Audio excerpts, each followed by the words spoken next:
Michael Jordan, when Michael Jordan at Medina was trying to mess with me and get in my face at the Ryder Cup to try and do what he wanted to do, to put the influence to try and turn our match out so the Americans win that match.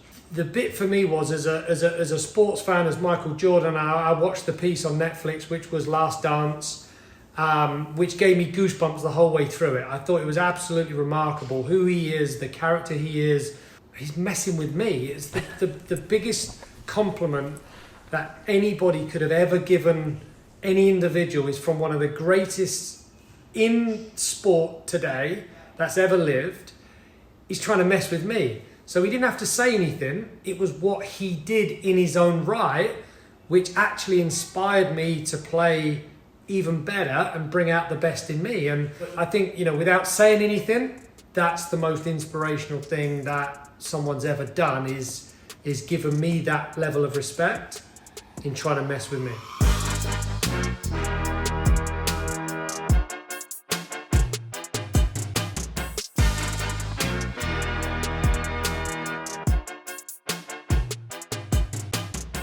Hello and welcome to another episode of Talent Takes Practice. This is a podcast looking at what it takes to make it to the top of your chosen field and how we can use this experience to help young people maximise their talents, whatever the talents may be. And today we've got a great guest. We're speaking to one of the country's top golfers, Poulter, part of six winning Ryder Cup teams from 2004 to 2018. He's been as high as 5 in the world, 2 World Golf Championships, plays on both the US and European tours. Thank you, Ian, for coming on the podcast, which, as you know, it's about how to maximise our potential in sport, in life.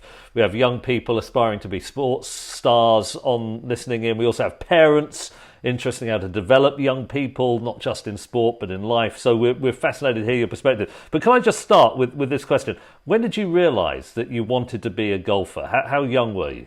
I actually had a couple of trials with Tottenham, and they said I wasn't very good.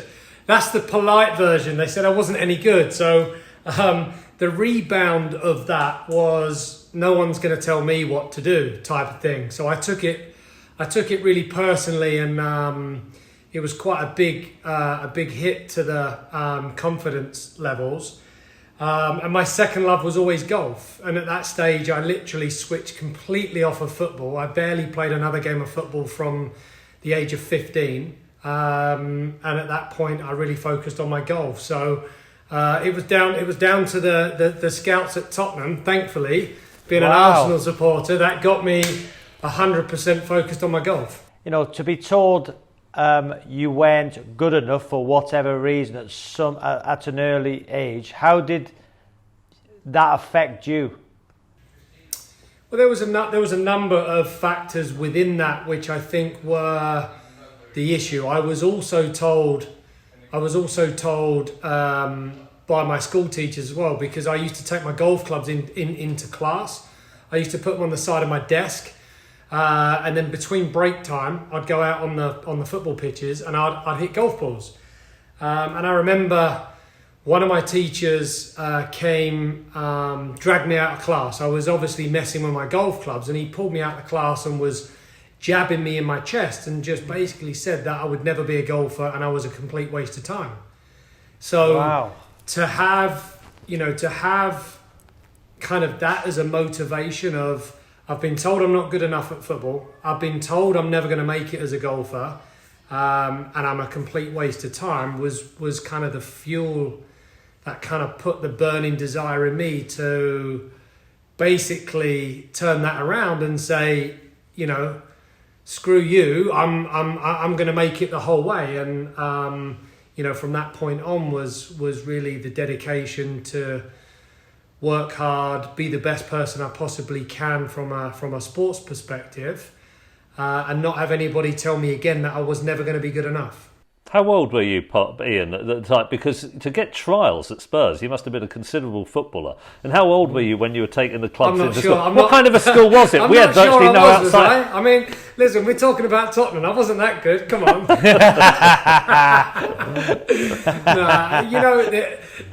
There was a couple of lads from the club that I played with that also had trials. They were better players. I had 2 trials. It was at very early stages, and there was loads of kids. And to be honest, it was actually demoralising. I thought I was pretty good. I felt that I could pretty much do whatever it was I could, and then you get in a room with 100 kids and realise that there are some really good talent there as well. So it was harsh reality very quickly that. It was just one in, one out, one in, one out, one in, one out, very, very little time. And I guess in football, that's it may be the norm today. There may be so many kids that want to become, great players, and there's not enough places for them to play. So, would you say that at an early age, Matthews wrote the book, hasn't he, Bounce to 10,000 hours. Would you say your natural ability was more gravitated towards football than golf? 100%. For the first 15 years, I was hell-bent on wanting to become a footballer. I literally, I love the team environment. I love what it meant to be part of the team. I wanted to set up goals. I wanted to defend. I wanted to, take free kicks. I wanted to be the player in the team that was a team player. And I loved the fact of, what it meant to win.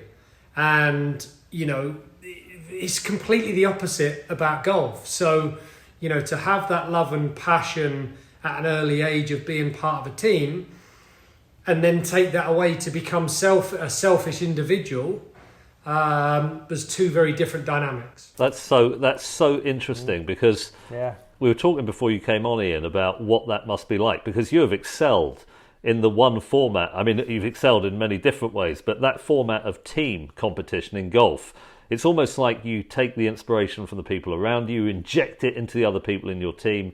And yet, as a golfer, you talked about having to be selfish. It's an isolating experience, I'm guessing. It's all on you. Given your gregariousness, you're a sociable person. What was it like to be disciplined enough to hit balls on your own, different weathers, and how did you manage to create the mindset that enabled you to do that, given that you weren't naturally attracted to that kind of way of playing?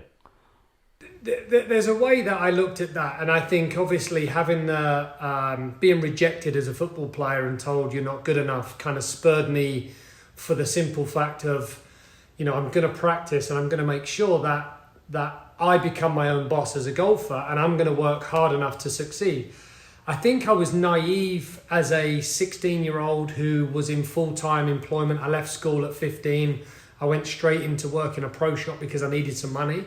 And it was a case of, I'm just going to work before work and after work to work on my game, because I didn't know any different. I didn't know what it took for Seve or Faldo or Woosnam or, the greats in Europe that I'd watched play golf. I didn't know their journey because I didn't read books. I don't like reading books today. So I didn't kind of look into how the dynamics of that work. So I was just naive, and I just thought, well, if I practice hard, just like Faldo practiced hard and all the other guys, then I'm going to get there. So I think the naivety and the fact of not knowing and not knowing any different, and not saying that, what made Faldo great? Why was he good? He wasn't born with just the gift of talent to become a major champion. Surely it's just down to hard work. So I just told myself, if you keep working hard and keep practicing, then surely, it will pay off. This is fascinating, because surely, Poulter, you must have had some kind of talent for golf. Because what I'm listening to, and please correct me if I'm wrong, Matthew, you come in. Now, your talent was football, you wanted to be a footballer, but because of your hard work and dedication, you become a great golfer. Is that purely down to hard work and dedication. Because then if you're saying to like your son, I've seen him on the TV hitting golf balls, brilliant. You must have a natural talent, surely, in that field. Can I throw a quick question to add to that as well, Ian? Because what fascinates me about this, you're 15 years old, 16 years old, working in a pro shop. The distance between where you were as a golfer then and where you needed to get to, the skill you needed to build through time. When you were waking up early to go and practice before, you went, what was the voice in your head saying, right, I need to get down to the driving range, I need to get down to the putting green? Because that sounds to me that the motivation was coming from deep within you. I know rejection was part of it, but I'd love to know what was motivating you to wake up so early when the distance to where you needed to get to was vast.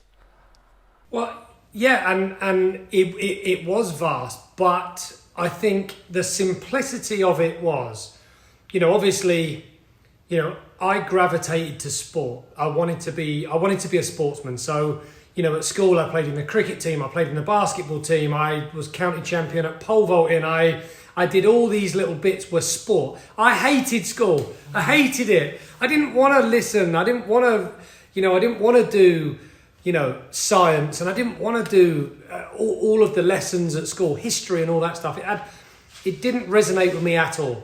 So my brain switched off to what school really was. I wish I'd done better now today with everything that I need to have with me. I wish I'd have learned a language and done all of that stuff, which I keep telling my kids today that it's an amazing skill to have, and you should be a straight A student. But back then I literally pushed it to one side, and I just told myself in my mind, I'm going to be a sportsman.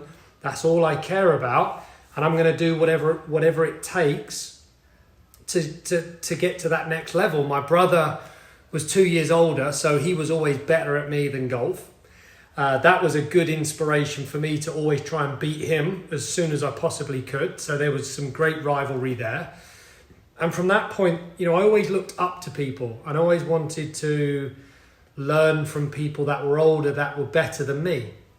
So there was a pro at the golf course who was playing on the European tour, and I used to drive him to the airport. I used to take him to the airport. I used to pick him up from the airport, and he used to pay me with a dozen golf balls, which he got for free. So, but I would learn little bits from him, and we'd go out and we'd play golf. So it was the fact of always wanting to associate and be around winners and be around people that are better than you, to learn all the little bits you possibly can, which I think are part of the journey that I've had. So listening to that, right? So when people listen to this podcast and this, parents and children listen to it, you make it sound so easy that if you've got a desire and a dedication at such a young age, and you've got this dream of being a golfer, and you go and hit loads and loads of balls and do everything you can, give up stuff, choose the right pathway, you can become a golfer. But I can't picture that, because everybody would do it. Not everybody, but the rewards are incredible. The lifestyle in traveling the world's incredible. You got great relationship with your caddy. The benefits are amazing. So if that was as easy as that, surely there'd be loads of kids who would become golfers. You must have some talent. That's what yeah, look, but Rob, that's not what I'm hearing. What I'm hearing here is what you have is a young person with incredible discipline, with incredible motivation. Most important thing, a learning mindset. Willing to listen, willing to drive someone to the airport, take them back, to pick up those nuggets of information that can help him become the best he can be. I agree with you, Rob. Ian definitely has some talent. Got to have talent. For sure, of course. But think about, for me, the bigger picture is what he's done with his talent. That's the inspirational bit, maximising his talent. That's what I want the young people to hear here. They might not be interested in golf. They might not be interested in sport. They may be interested in something else. They may not reach, they might not win a Nobel Prize. But with that, this is, I think, for me, the most interesting interview we've done so far, because what it's capturing is something about motivation and discipline and that ability to cope with rejection. I think this is. I'm genuinely fascinated by this. But it gives me goosebumps, right? Because, for me, when I sit and reflect upon, the 21 years I've played on tour, and I get asked it a lot, and we've spoke about it in numerous different kind of interview scenarios, and people ask the question, why, how have you got to where you've got?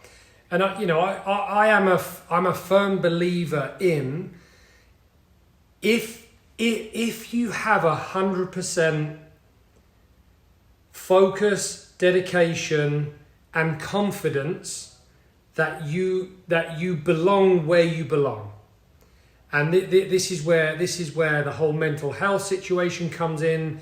This is where rejection. This is where people who take things personally when bad things are said to them can hurt them along the way. I truly believe that if you've got good people around you, and there should only be one handful, two handfuls maximum of people around you, and if you keep a very constant, tight-knit group that are good people, and they're going to nurture you and push you in the right direction and help you when you need the help, because it's not all plain sailing, and obviously what I've said, it sounds very easy just to achieve. Hey, you play football, but now you play golf and you've become pretty good. It's not as easy as that. There's highs and lows and peaks and troughs throughout the whole of my career, and it's about the people that you've got around you to help just when you need it. When you're down, someone to pick you up, someone to tell you that you're working on the right things. And it's the inner belief that, that you've got the ability of somebody else. You might look up to them. You might think they're absolutely incredible. But why? Why are they any different to you? And Love that's that. the thing that I'll always pull from. Watching Sevi practice from the bunker. Watching him shape shots through the trees. Faldo's kind of his mindset with the precision of being, that methodical guy that just was a number crunching guy, right? You take a little bit from everybody that you like, and you try and blend that into yourself.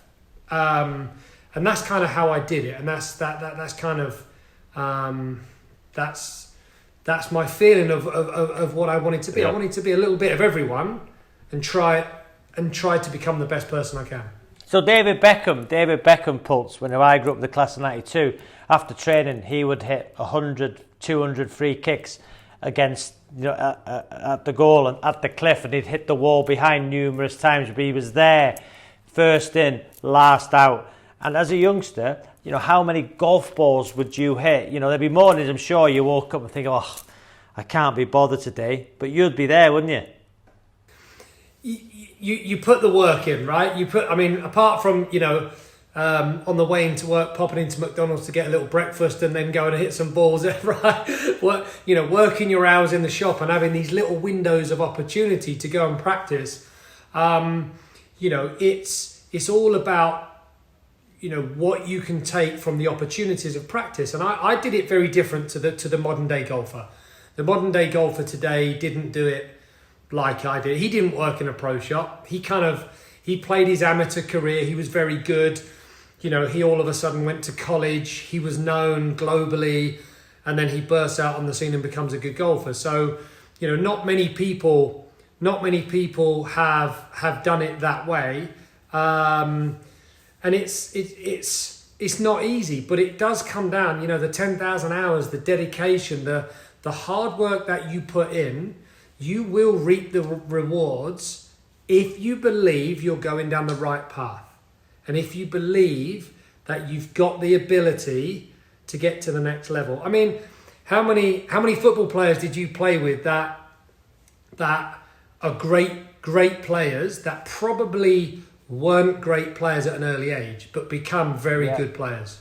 So they're the slow burners. They're the ones who, you wait for. And, you don't want to be a gold medalist at 12, 13. There's a few of those. But it's the bronze and the silver medalists that come through. Do you know what I mean? The later ones. Can I ask a quick? It's a great point, and what you were saying there about that synthesis, that combination of passion, knowing you're doing what you really want to be doing, and then the commitment on the other hand. I mean, how perfect a storm is that in a young person aspiring to be a sporting champion? Let me just ask you this: You know, a lot of people Yes. think of golfers and, you know, the country club and all the rest. Are you very posh? Is your background? Am I very posh? Yeah, your No. parents and go on. Paint a picture of what it was like. You grew up in Stevenage. So I grew up in Stevenage in a terraced house, one of a block of 16 houses in a row, wedged together, small 3-bedroom house. I used to watch my dad play football at a weekend. I went to work from the age of 11 on a market stall because I just needed some money. Never wanted to ask mum and dad for money because they never had it. So, I wanted to buy a bike. I wanted to save up for a car. So, I did the Wednesday morning before school, set up a market stall, packed it away Wednesday night, did it on a Saturday morning, played my football, and just kind of, I just didn't want to ask for anything because I just didn't feel it was the right thing to do. So, Right. And so, a lot of people think of those who achieve in a sport like golf, they need to have been born with a silver spoon. They needed the membership of one of the great. You did it the hard way. Rob, I've got to tell you, Ian said you don't read that much. He's got to write a book. You probably have written it. I should have read this already. I have got an autobiography out. Yeah, we did one. It's only the second book I've ever read. What was my first book like?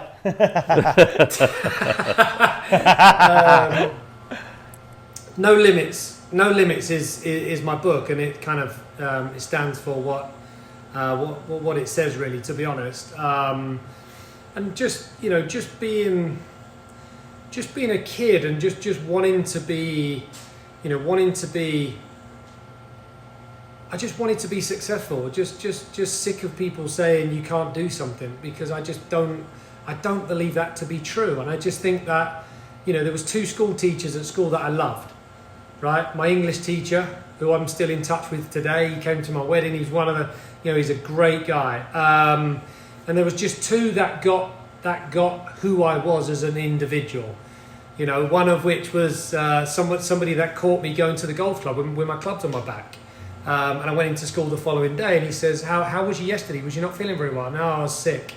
He says, well, you didn't look that sick walking up the hill to the golf course as I drove past. So, he understood me as who I was. But it's, I'm not trying to say kids should be skipping school. I mean, school is extremely important, but you should have the belief and the vision of where you want to go, and you should follow those dreams, because I think it's, in today's society, it's too easy to give kids all a medal, right? Yeah. And it was highlighted 2 days ago. My son plays a match. It's for districts and school. He shoots low round. There's another kid who's on the same score, so they go into a playoff to win. They play 3 playoff holes. They make par on all 3 playoff holes. It's 2:30 in the afternoon. There's plenty of daylight left. They chose to give them both a trophy. Sorry, that doesn't work in my mind. You're not teaching a 16-year-old how to win, right? And that's really important down the line. And I feel, I know it's hard, and I know it's very, very difficult to be able, for some people, to understand what it's like and the disappointment of not winning. But it's part of the lesson. It's part of what sport is. We can't win. I mean, every time I go and play golf, I've only won 16 tournaments out of the 600 I've won. But you have to get used to the disappointment of not winning. You have to learn to live with that. If you do something and you all get a trophy for it, what does it mean? It means nothing. And that's something that burns in me as well. It's about winning and losing and understanding the difference. So what are you like as a parent, Pulse? So for me, as a parent, my son's at Manchester United Academy, and I've spoke about this on other podcasts we've done, where when I go and watch him, there's more pressure on him because I'm his father. So what are you like with your boy when you go and watch him at a golf tournament, when other people will see you're there and that's your son? You know, what is it like watching for you now as a parent? Well, it's difficult, right? Because you obviously you want to help them because you've been there, you've done it. You really want to help, and in some ways that's also difficult as well because they want to show you and prove to you that they are good enough as well, and there's a fine line to walk, and it's not easy. So what I say to Luke often, I say, hey, do you want me to come and watch? And at the minute he's like, no, I'm all good. So I leave him to do his work because it's very difficult. I think, I don't know what that's like, but to be a son of somebody who's good at a sport, and for your kid to want to do the same sport, it's never easy. Not many kids actually have that opportunity to make it to that level, right? So, he wants it. He wants it badly, and I'm happy to help him along that way. If he wants me at the tournament and I'm not playing, I'm going to be at that tournament and I'm going to give him the support. If he doesn't want me there, then that's fine because I know it adds that extra pressure, but I think he's already got the pressure. And I think by him playing well and coming home saying, hey, listen, I was low medalist today, that's his way of showing that, he's on the right path, he's doing good for himself, and I want him to grow into himself and enjoy. I don't want to put the pressure on. He's got enough pressure as it is, and I think pressure for kids today is overwhelming. The parent pressure is overwhelming. When you look at Ozil today, earning 400 grand a week and doesn't make the team, right? It's such an extravagant amount of money to be paid in today's world that parents want their kids to succeed, and they will push them really, really hard. And sometimes I feel they've just got to take a step back and say, look, we're here for support and we'll give you whatever it is you need, but go along that journey, and if you need anything, let us know. And I'm trying to do that with Luke. I do push him down the path of where he needs to go, and I do help him out as much as I possibly can, but I want him to learn the journey, and I want him to have that journey for himself. And if he makes it, amazing. You know what? I couldn't be more proud. And if he doesn't make it, it doesn't matter. It doesn't matter because it's great life lessons along the way. But can I just come in there because as well, you've talked about your humble background. You're brought up in a terraced house, a street of 16, and your passion after being told you weren't good enough, your self-drive, your self-motivation, you became a golfer. Luke's environment and surroundings are completely the opposite, from where he is now, because of your illustrious career and what you've achieved in your life. So for Luke, it's got to come for even more within, if you know what I mean, because he's got a great lifestyle because of your success. Do you understand what I mean? 100%. And a couple of years ago, I did a piece for my school, and it was amazing because at the time I had 2 kids. So this is going back probably 10 years. And I said to Luke and Amy at the time, I said, right, I'm going to take you to the street where I grew up in. So at the time I was driving a Rolls Royce back home. So we jumped in the Rolls Royce, we drove down, Canterbury Way. I parked out the front of what my old house was, 405 Canterbury Way. And obviously the cars are not Rolls Royces, they're very, very different. And I remember getting the kids out the car and I'm like, look, this is where I lived for 20 years. This is where I grew up. This is where, I would go over to the fields to hit golf balls. That was my bedroom at the front of the house. And it was even smaller. It was even smaller than what I ever remembered it. So, you've always got to kind of, in those instances, show them kind of reality and what's actually real.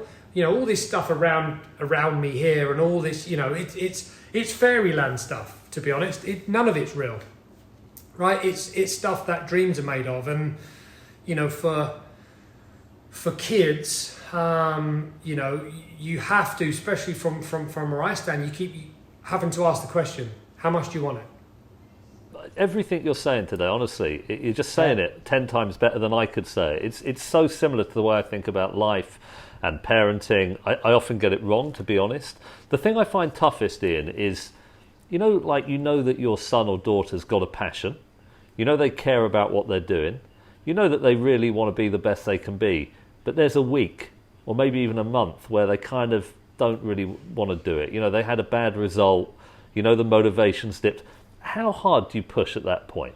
You know, how do you get the balance between giving them the space to pursue their passion on the one hand and giving them the nudge that you know they need? You know, I try and, you know, again, I'll refer to Luke. Luke played a tournament a week ago, and if he finished top 5, it gave him an exemption to play in all the rest of the tournaments. Great. He finished 6th. He missed a 4-foot putt on the last. And he's angry, he's distraught, and I'm like, good. I hope it hurts, because I've been there and I've done it, and it should hurt. And if you walked away from the tournament and it didn't hurt inside, then you're probably going down the wrong path. So it's a way of explaining the feelings of what he's having inside, which is the anger, the frustration, the disappointment, all of that. But on the second breath, it's like we'll evaluate all of the good stuff he's done and say, look, you're heading on the right path. You're playing good golf. You know, keep working on the things you're working on, because you are doing good things. So I think it's about the balance of how you try and give them the nudge in a way by telling them it should hurt, and I hope it hurts. And you shouldn't miss that putt. You shouldn't miss the 4-foot putt. If you'd have worked a bit harder, to be honest, you know, you probably wouldn't have held the 4-foot putt. So, but things happen. It's about how you deal with the disappointment about going forward. And it's about taking that passion and the frustration that's inside you and blending that into your practice session the next time you go out. And, you know, it's an incredible motivator. During the podcast, all of the podcasts, we ask every guest 3 set questions. So this is question number 1. What was the weakest part of your skills as a golfer, and the thing you had to work the hardest on to improve? Really the course management side of things. Always being too aggressive, always going for, you know, the glory shot. And I think, you know, learning and understanding that it's not all about trying to hit it to 5 feet on every hole. It's about learning. It's about learning your job, basically, and it's about learning the trade of what it is you're doing. So I think, you know, learning how to become a consistent top level golfer, and learning along the way to be able to piece together, because good's good. And when you do great stuff, we know, you know, most top level sportsmen, along the way, their great is amazing, but it's about how good their bad is. So managing the bad. Do you know what, Paul? Before you come on, me and Matthew were doing our intro. I'm not going to let Matthew get away with this. So we were talking about. I said you don't have to to win majors to be a great golfer. And there's Matthew'll have a side and you'll have a side. But I believe if you've won what you've won, achieved what you've won, you're a great golfer. I believe if you make a career out of being a footballer at League 2 level, if you can pay the bills of being a footballer, for me, you're a very, very good footballer. If you play Championship, you're a great footballer. If you play Premier League, you know, you're at the top. And if you play Champions League, unbelievable. So for me, you don't have to win a major to be a great golfer. How many people want to be a golfer? How many people actually can survive on the tour? And then how many people can actually win one tournament? You've said what you've won. So I believe you don't have to win a major to be a great golfer. I think you're a great golfer. Is that fair? You're not going to say you're a great golfer, but do you understand what I mean? Yeah, let me jump in as well. So we're talking about what it is. It's like in golf. Robbie's hilarious. What it is to be an all-time great. And I'm not an expert on golf. I obviously watch. I got a lower handicap than you, but I watch all the majors. I watch the Ryder Cup. I think it is probably, with the possible exception of tennis, football's great too. For spectator sport, it is brilliant. Watching people going up the inward nine on the final day of a major, the pressure, the intensity, the fact that it's all on that individual Ryder Cup, that it's drama that you just can't. It's beautiful stuff.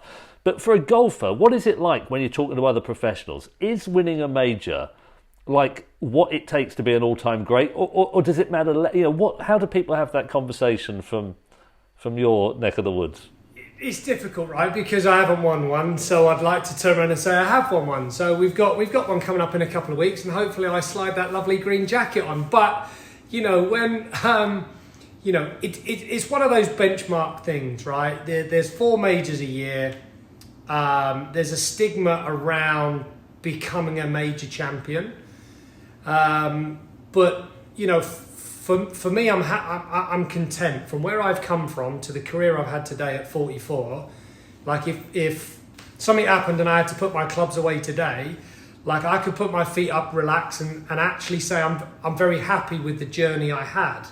And I think when you look at majors and when you look at who's won the majors in the last 20 years, and you think Tiger's had 14, Mickelson's had 6, and Harrington's had 3, and Sergio and like a lot of those majors have been won by a few people. Jordan Spieth, Rory McIlroy. If you take all of those and add them all up, they basically scoop them all up. It's the same as tennis.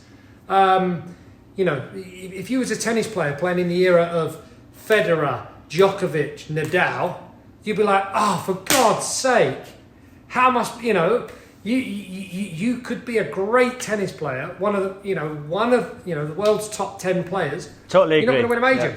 You're not going to win a major. So that's true. I'd love to win one. I've been runner-up. I've finished 3rd. I've been, I've been oh so close, but I haven't put my fingers on one. So, for me, my performances. I'm probably no more for playing my performances in the Ryder Cup than individually because I haven't won a major. Second best to a major's WGCs. I've won 2.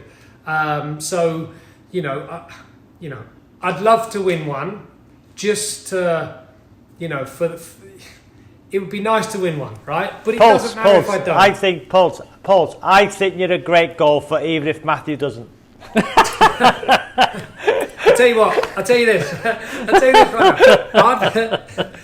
I'd be happier today. I knew you'd do that. I knew it.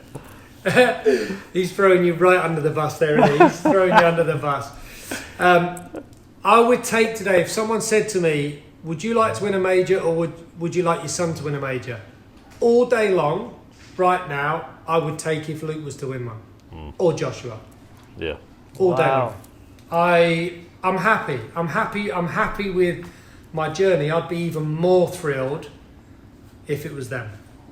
Can I ask you, which is a wonderful thing. On the I was talking about the intensity near the end of a major. Rob mentioned in the intro Jean van der Velde at the Open one year. I think it's Carnoustie.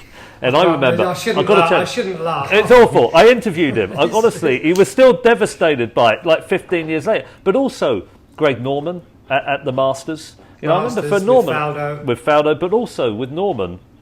There was Imagine Matthew's interview, Poulter. Imagine Matthew's interview with Van der Velde on the last. Yeah, obviously, sure that's awesome. You're not a great golfer because you've not won. Never mind. But the amazing, Rob, do you remember? I think he needed a double bogey on the 18th to win, and he got a triple bogey. Went into a playoff with, trying to think who it was. Paul Lawrie. See, you should know that. Paul Lawrie. See, Paul Lawrie. You only remember, and he played his last main European Tour event 2 weeks ago. Yes, Van der Velde or Lawrie? No, Lawrie. Lawrie. Yeah. Listen, Van der Velde was done years ago. But can I just ask you, mentally, like in table tennis, if you're under pressure, you can play a topspin and give yourself a margin for error. Whereas in golf, if you get the club face at a slightly wrong angle, it could be 1 degree out, you can hit the ball into the rough. when you're going up the inward 9 of a major, or you're in the Ryder Cup and you know you have to get a par or a birdie to win a hole, how do you marshal your expertise without losing it with nerves and because it must jangle in your fingertips when you're wheeling? You know, I think it goes all the way back to instincts. It goes back to all of the hours you've spent on the training pitch, on the practice ground, doing your trade. So I think, you know, everything you've done goes out the window. All the textbook stuff about, you know, how to make sure you swing, it all goes out the window. You literally play from feel and instinct, and that's what carries you through. Some people thrive being under more pressure, and some people kind of shrink under that kind of pressure. And everyone's different. Not everybody's built the same. Not everybody's built to accept all, you know, that adrenaline rush as well as other people. And that's what makes certain people stand out in sport. And you know, it's just you pull from everything that you've done in the past. And I'll explain it like it's an archive. So if there's a shot I need to hit under pressure, I'll always open that drawer and I'll scroll through the folder and I'll pull out the shot that I need to pull out, because I'm sure I've hit it in the past. I'm sure I have. So it's about learning the folder to be able to go in to pull upon that shot and just literally play it from instinct. Love that. Love that. That's the same with the practice. David Beckham, all those free kicks. Greece or Old Trafford for England. Do you remember it? Yep. He's hit that free kick before. Practice. It would have made it easier for him. So therefore, the bigger the, and again, goosebump moment, like the bigger the moment, actually, the easier it becomes, because he's not really expected to score that free kick. We'd love him to, right? And he did, but it's almost, you know, you're just praying that he does, but it makes it easier for him. Takes the pressure off because he knows he's done it 1,000 times. And you know, funnily enough, Robbie knows this. I spent quite a lot of time with David in his final season at Paris Saint-Germain, and he said on the Greece game, Teddy Sheringham tried to take the ball off him just before he took that free kick because he had missed 2 or 3 in that match. And he almost said exactly the words you said. He said, I went back into my mind, all of those shots that I'd taken, all of those disciplined, repetitive practice, and it gave me the confidence to kick it, believing that I was going to score it. I think that's just such an incredibly powerful thing. But let me ask you, Rob, stop it. Let me just ask the second question quickly. What is the one thing you haven't got talent in that you wish you had? What's the one area that I haven't got talent in that I wish I had? Yeah, it doesn't have to be in golf. It could be in life. What's the thing you wish you could do? I mean, if it was golf, I'd love to hit it 50 yards further. I can't, right? Because it would make the game a lot easier. In life, I'd love to become a better dad. Oh, that's a great answer. Don't you think, Rob, he'd be a brilliant manager, like a football manager? Yeah. Given what he said, you know, I'm inspired by talking to you, Ian. Yeah. Honestly, I mean that. Yeah. And I listen to a lot of people in lots of different contexts, sport, business, political. Robbie, what do you think? He's got all of the attributes as a leader. Yeah, and as somebody who loves the Ryder Cup, Poulter, when you're there in that Ryder Cup team, I'm sure Matthew will talk about Medina and what you achieved.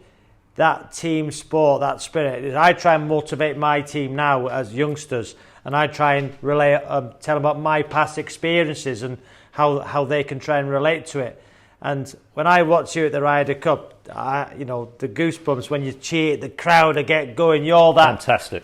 You're that person that in that team that we can all relate to. Do you know what I mean? So that's why I think Poulter would be a great manager, motivator. I'm sure an inspiration to thousands of kids who play golf. You know, because of that Ryder Cup moment, that team ethic, and maybe it means more to you, Poulter, because you were told you weren't good enough at 15 in a team sport. I don't know. Yeah, you know, I love the team atmosphere, the team buzz. There's nothing like team.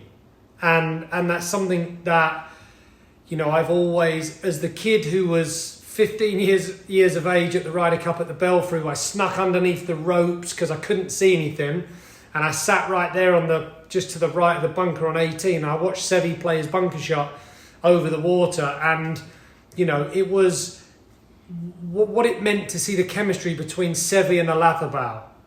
You know, that was a partnership that was absolutely incredible. You know, all of the matches they played it with passion. They played it to win, and over their dead body were they going to lay down at any stage of the game and let anyone have a sniff of a chance to win a hole. And win, lose or draw, they walked off that golf course exhausted. And that's one thing that, you know, when I play Ryder Cup, I'm toast for 3 weeks. You might as well just leave me in a room for 3 weeks and let me come out the other end and I'll be fine. But I'll have cold sores 3 days later. I physically can't get out of bed. I'm emotionally spent. Wow. And it's everything which, I mean, listen, you've been there. You've been in big matches, right? You know, it's the build-up, it's the drama, it's the pressure, it's the excitement, it's the, you know, what's going to happen. It's the actual match itself. You give that extra piece, and therefore, you know, you live and die by the sword, and you get out what you put in, and you know, it's all about, you know, what level you're going to go to win your match. This is a perfect moment to bring in the final question in. Thank you. This is just such a good interview. What is the best piece of advice anyone has ever given you, and who said it? Do you know what? It's interesting. I wouldn't say there's really been any piece of advice. I would, you know, there's too many tiny little snippets along the way from Ryder Cup captains and bits of inspiration and Lazabel's emotions at Ryder Cups and all of those little bits. And I think for me it might go to Michael Jordan, when Michael Jordan at Medina was trying to mess with me and get in my face at the Ryder Cup to try and do what he wanted to do, to put the influence to try and turn our match out so the Americans win that match. And I think the bit for me was, as a sports fan, as Michael Jordan, I watched the piece on Netflix, which was Last Dance, which gave me goosebumps the whole way through it. I thought it was absolutely remarkable who he is, the character he is, what he gives for his teammates and what he gives for himself to be able to pull out the shot at the right moment. I'm like, Michael Jordan's, he's messing with me. It's the biggest compliment that anybody could have ever given any individual is from one of the greatest in sport today that's ever lived. He's trying to mess with me. So he didn't have to say anything. It was what he did in his own right, which actually inspired me to play even better and bring out the best in me. And he wrote, I asked him to write a quote on the back of my autobiography, which he did. But I think, you know, without saying anything, that's the most inspirational thing that someone's ever done is given me that level of respect in trying to mess with me. That is fascinating, wow. Rob. Don't you think? Wow. And Jordan, did you watch The Last Dance, Roberto? I've not seen it yet, no. It's incredible. I'm going to watch it, yeah. I've got to tell you, this guy, Jordan, he's epic. Because he took a failing basketball franchise and through will and galvanising the other people in the team. Was it Scottie Pippen? Scottie Pippen's in it. Pippin's in the team. There's this guy called Steve Kerr. What did you think was the best episode? Yeah. I mean, that was an incredible one. He lost his dad, didn't he, in the Middle East, and he's now a great coach, by the way. What an extraordinary... Brilliant. And he got that basket. Jordan went to him in the dying moment. I mean, it's just a beautiful... Actually, on Jordan, amazing, just incredible. On that, by the way, Jordan, one of the greats. I couldn't agree with you more. Where does Woods fit into that kind of pantheon of all-time great sports people, and what was it like for you to play against him? He's right there, and I think when there will be a documentary come out about what he's done in the game of golf, which will be I think it's easy to forget as a current player, someone that's played against him, still playing against him, what he's done for the sport and in the sport, and personally from a win ratio perspective. His record is without doubt possibly going to go down as the best. I know he hasn't quite got the majors that Jack's got, but when you look at the bigger picture of how many wins, the way he's won, the dominance, the win ratio that he had is absolutely remarkable. Last year at Saturday at the Masters, I'm paired with Tiger, and obviously he went on to win. He shot 6 under on that Saturday. I shot 5 under. I mean, you draw inspiration from playing with the greats. There's nothing better than when you have that opportunity to play with someone who, from a golf perspective, you look up to, and someone who's done what he's done. It pulls you along. You talk about the advice, obviously not in terms of verbally from Jordan. What's the best advice you would give to Luke, your son? I would just keep reiterating the fact of how much do you want it? How much do you really want it? Because I was a 4 handicap golfer at the age of 17. That's as low as I got as a handicap golfer. So, I wasn't that good in technical terms as an amateur. And, from where he is today as a golfer who goes out, I mean, he's had 12 under par rounds in his last 18 rounds of golf. So, he's good, but he's still a long way from where he needs to be against the best kids that are out there at the minute. And for me, it's kind of a slow burner with him. I don't need Luke to be thrown up there in the spotlight, because that's even more pressure than what he's got already. So for me, it's about, look, time's on your side. Take your time, learn your trade. Let's kind of give you all the information you need. You've got a leg up because of everything around us today that we can assist him with. But it's a case of, I'll always ask him the question, how much do you really want it? Because that was the bit that burned inside me, that made me want, I had to do it because I wanted to do it. And it's just too easy. It would be too easy for him to give up, right? Because we're always going to be able to look after Luke, and he's my son. But I'll always ask the question. Can I just throw this in? Is that as kind of like final couple of minutes? But I'm guessing, given what you said, you would love to step up and be a Ryder Cup captain. I'm almost thinking that goes without saying. But here's just one question, because I know there'll be a lot of golf enthusiasts tuning in. You've mentioned Woods is one of the all-time greats. Nicholas, what a player. I was lucky enough to interview him at St Andrews once. Fascinating mindset. He talked about the archive as well, by the way. Didn't use that phrase, but very similar way of thinking about tough shots. But if you had to pick a golfer who maximised their talents, a person who took what they had and eked the most out of it. I have a lot of admiration for those kinds of people. If you had to pick a golfer who has that attribute, who would you pick? Really interesting question. I would say probably someone like Harrington, won 3 majors. Amazing. Amazing really when you look at, I don't know what his amateur record was like, but when you talk to someone like Paul McGinley, who played with him, who said he hit it all over the place as a kid growing up, and he might not have been, the most gifted, naturally talented looking swinger of the golf club, but you know what, his trophy cabinet looks pretty damn good today with 3 of those majors. Matthew.